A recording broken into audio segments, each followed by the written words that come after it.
صباح الخير يا جماعة. اليوم أني من عادتي أرش الباب الصبح يوميا، أرش هذين الزرعات شوية هاي على مود الطيور أخلي مي. اليوم فتحت الباب دا أرش ولقيت 5000. زين 5000 جديدة لقيتها اليوم يم الباب.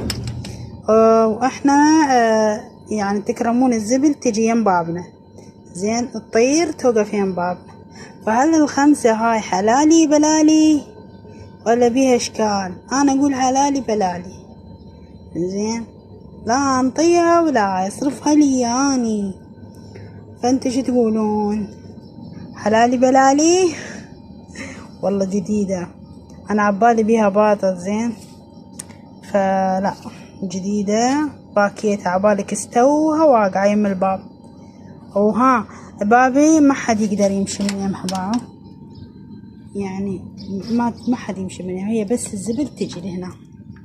زين فهاي حلالي بلالي لا حد يحكي.